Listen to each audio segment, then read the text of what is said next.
Week 11 was a game that left no doubt about the Miami Dolphins' dominance.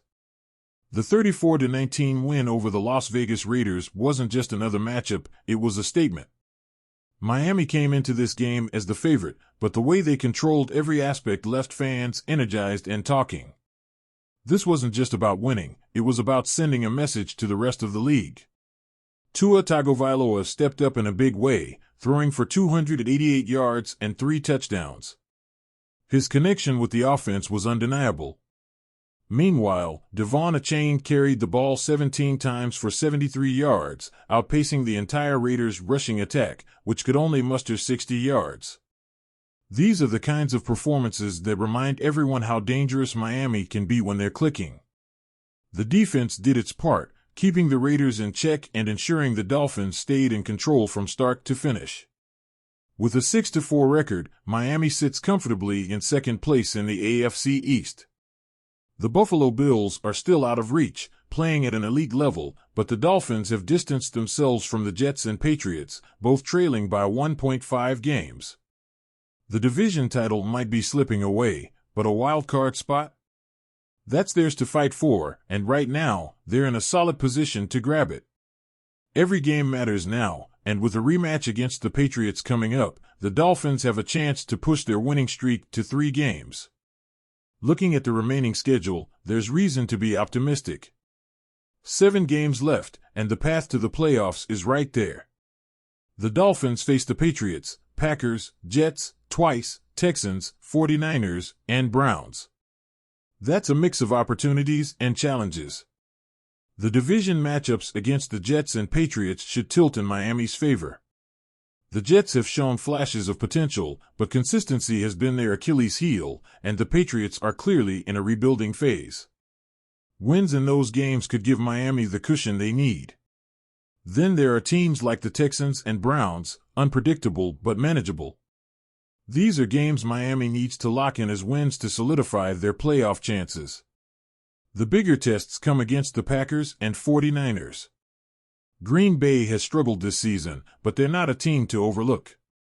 San Francisco, meanwhile, has been one of the league's most underwhelming teams, sitting at a disappointing 5-5 despite their talent. If Miami can capitalize on their struggles and grab a win, it could be a turning point. The Dolphins' defense has been one of the team's strongest assets. When Vic Fangio departed as defensive coordinator, there were questions about whether his replacement, Anthony Weaver, could rise to the occasion. So far, Weaver has proven more than capable. The defense is ranked 10th against the pass and 9th against the run, and they've shown an ability to rise to the moment when it matters most.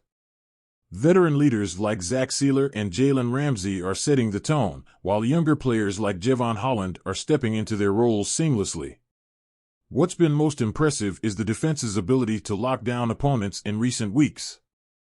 Holding teams to under 20 points in back-to-back games is no small feat. This group plays with discipline and grit, making life miserable for opposing offenses.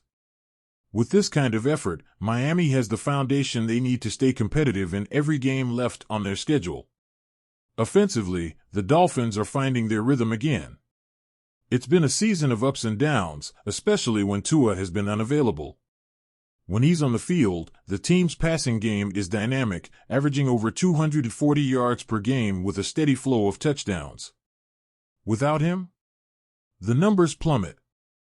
Backups like Skylar Thompson and Tyler Huntley have struggled to keep the offense moving, highlighting just how critical Tua is to this team's success.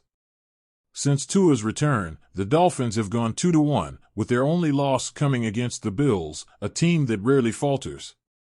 The run game, powered by Devon Achane and company, is also playing a key role.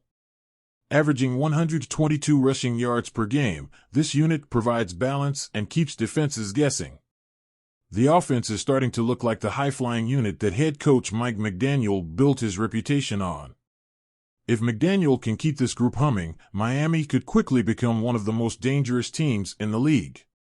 As the season progresses, the question is whether the Dolphins can maintain their momentum. The pieces are there, a talented roster, a defense that's clicking, and an offense that's regaining its identity. But the AFC is competitive, and the margin for error is slim. Every game, every drive, every play matters from here on out. The road ahead won't be easy, but the opportunity is there.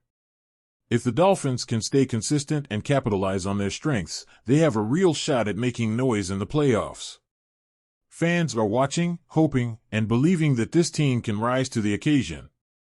The stage is set, now it's time for Miami to deliver.